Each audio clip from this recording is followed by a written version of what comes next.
Same thing on the part of Talking Text. You get a 5-6-0 run, and all of a sudden, it's a different ballgame. Welcome to the third quarter. This opens our second half. Rain or Shine against Talking Text. Rain or Shine looking for win number 7. If they win tonight, they will join Alaska on top of the team standings at 7-3. Talking Text naman, if they win, they'll go up to 6-4. And in fact, they will tie Rain or Shine in the team standings. These are two teams na bahagi ng upper half ng team standings here in the Commissioner's Cup. These two teams are dreaming of that 1 and 2 spot. They feel that they're definitely in the mix of that right now.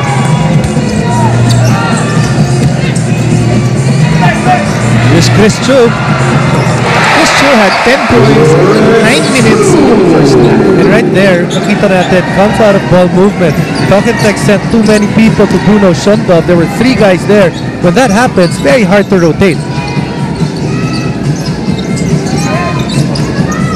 Rich Alvarez against Ronnie Matias.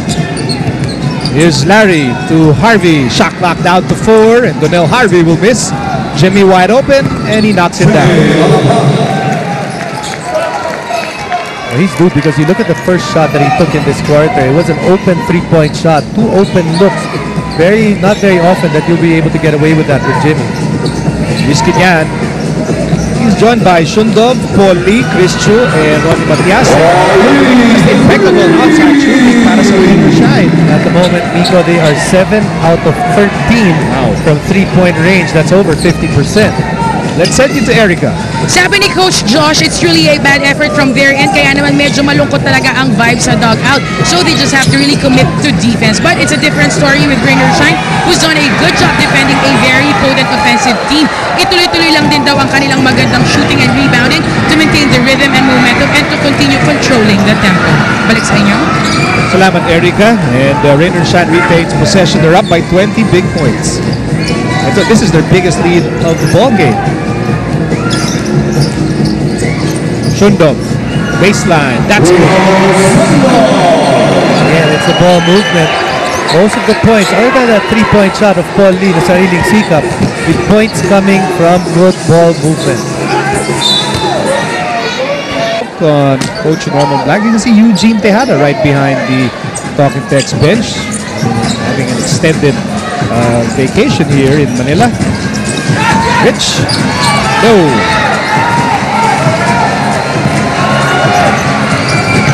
Yes, the Chu, and again, sharing the basketball, scoring in transition, and Rain or Shine pouring it on.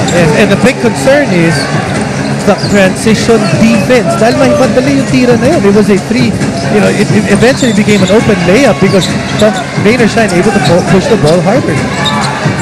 Ranidel, strong move.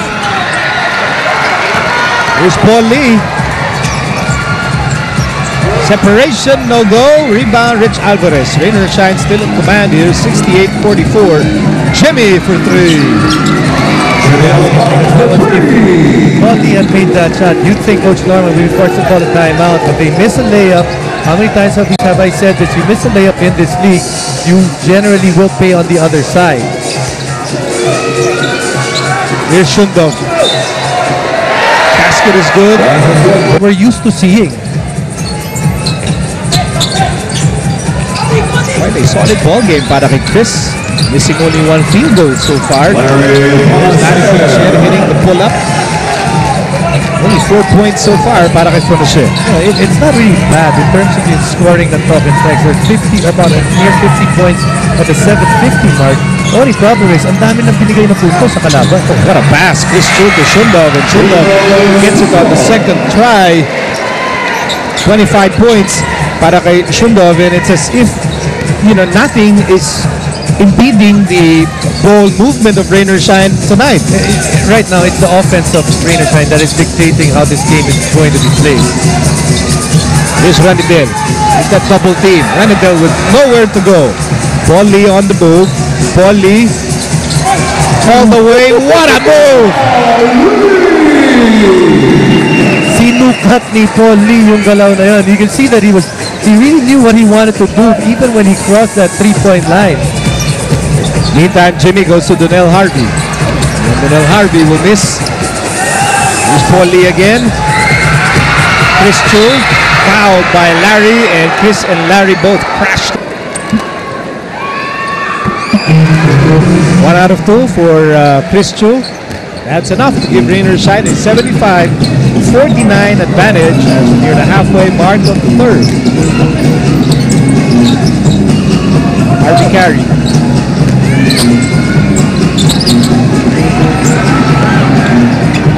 That ball will go to Ronnie Matias. Matias, sidestep, hang time, no goal. We were almost, you're expecting the sidestep from Ronnie Matias.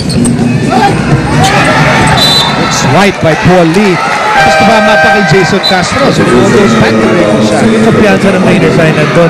Right now, they're getting beaten on the dribble a number of times, but they're able to recover and get blocks when you think libre na yung layup para sa Talking Text. Oh, you wonder what goes on in the mind of Norman Black. Sinisilip niya yung scoreboard. He's looking what's going on the floor. Right now, there's nothing going right for his team. Castro, carry, block. Here's Paul Lee. Shundong, reverse is good. Brandy Santiago, guess natin. Shades. Shades yun daw ah. Malakas ng ilaw dito sa ano. Iba ka nagsa-sunblock pa dito. Shades ha.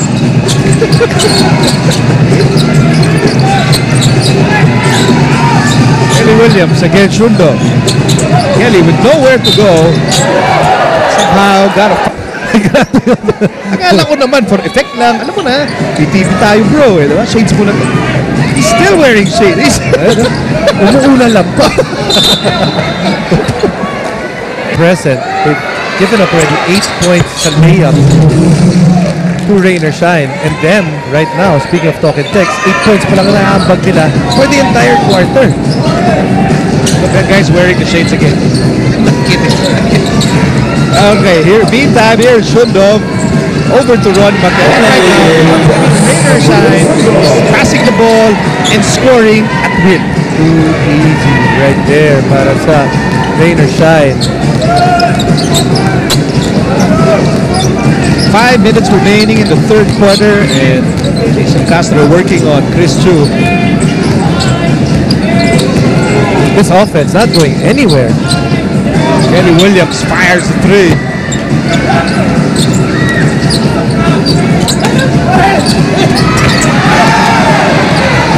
Interior defense by Rain or Shine. Undaunted. Here's Kinyahan to Matias, and Matias will score!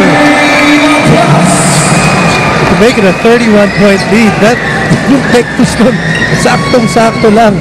And it only happens kapag may patas. Matias. Raba with nowhere to go. Larry! Not right. Nothing going right for Talking Text in the third quarter. Get the rebound, Rain or Shine, and they are able just to flip it over quickly and try to get their offense very, very fast.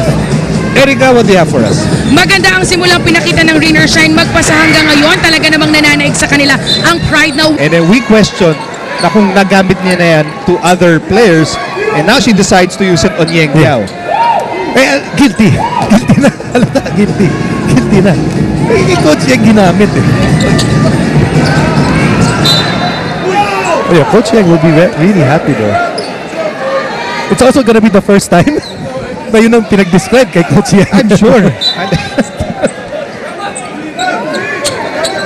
But it must give Coach Yang supreme satisfaction. It's good news for them because remember they had a 2-game losing streak right before their last win, and they need to be able to win against top competition. And this right now is a good statement game, at least for the first 2 quarters and most of this third. Pero mahaba pa to, ha? Mahaba pa to, but I think at this point, I can safely say it will take a miracle of biblical proportions for Talking Text to overcome this, not because of the time element, but just because of, the energy level, body language, And then on the other side, yung confidence level, yung ultimate kumpiyansa ng Rain or Shine. They're passing the ball, they're sharing the ball. It's going to take a lot, no, para basagin itong flow ng Rain or Shine. And when Talk and Text, even in the days of Coach Sean, they would have these games that they were not really 100%, but they were able to find some of those games they were able to pull out because they're able Wow! to Patas! Ni Matias! Did you see that? Let's call 470-2768 up to 7-0. Okay, now can I read it the way I want to read it? That part? Okay. Hindi ka ba umabot sa That's Entertainment? At gusto mo pang lumabas sa TV? Masyado ka bang maliit para magbinibining Pilipinas? Mag-apply na bilang referee at araw-araw mula Wednesday, Friday, Sabado at Linggo, makikita ka na sa TV. Look, that's a high pressure job and no, remember when you talked about the last game that we worked together, yung referees, you want former players to apply. And it doesn't matter if you're a PBA player. Generally, there's so many players, good players that are not able to make it at the college, after the college level, not able to make it. So sa'yo, okay na at least nakapaglaro ka ng varsity, UAP, NCAA. Yes. But preferably if you're able to play in the pros because your knowledge of the game does heighten habang tumatagal o lumalayo ka dun sa karera ng basketball.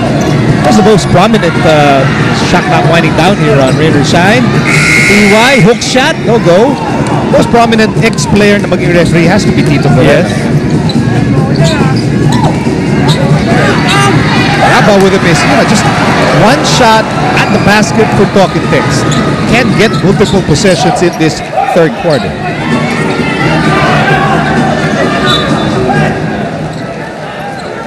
This is referee Noy Guevara and our third referee Diba? is Pwedeng pang dance. Jimmy Mariano. Diba?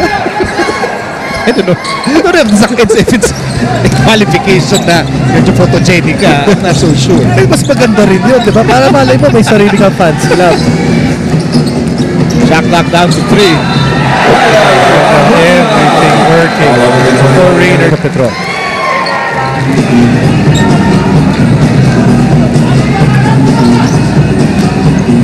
That gut-wrenching win against Petron in overtime. And again, another turnover here against Talk and Text. The statement was you beat Petron. People will look at you. Okay, you're an elite team.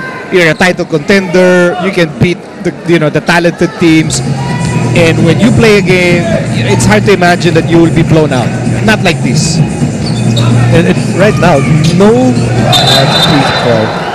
That's against Bam Gamalinda. Hinawakan si Gabe Norwood. Then Rain or Shine going for an alley-oop. We're saying, but not to make any excuses. Talk and Text, maybe they're playing without a full deck of cards. Yes, we know that Jared is not available.